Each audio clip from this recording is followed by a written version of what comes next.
maalanjira jirra achumas qeerroo jirtu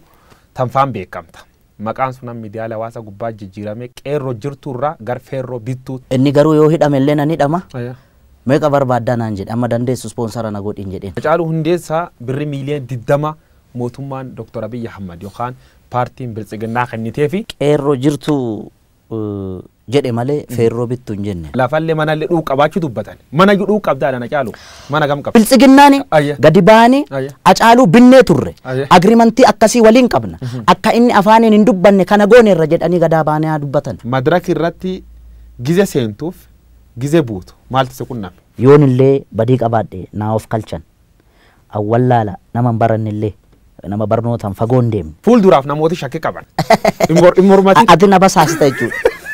simbasaas dhugamoodhaan tan callaa oni naa shimallis ofitti naqabe erga goote bagatti cabsite naan jedhe maqalee marii maqalee akka completely fudhanne dubbatte turte wanni sun ammoo har'allee fudhanne Acaaluu Oromoo saata amma bilisoome gabaabsinaa deebis fardi siidaa dabalee sun farda mililikirra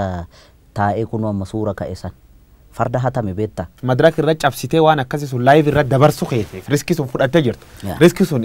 itti gaabbitaaf akkamittiin caalee akkamittiin gurbaana dhaga'uu diddaa jedhe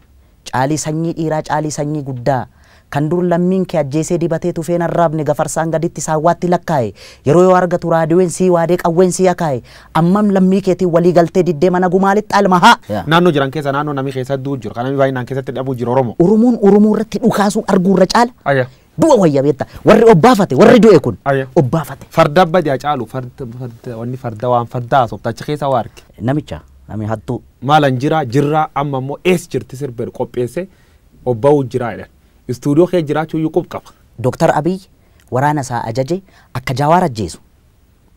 yookaan qabsaa Oromoo hayyuu tokko akka ajjeesu nafxanyaan halkanii guyyaa irratti hojjechaa jirti Oromoo waan adda waan fayyad qabdi baala gizee dhamte gizee du'aati illee nattaak waan godhamtuuf jireenya ofii mo'uun akka hin danda'amne gatiin beekeef waraanni inni Oromoo irra godhu waraan qulqullootaa jedhanii warri yaadiin jira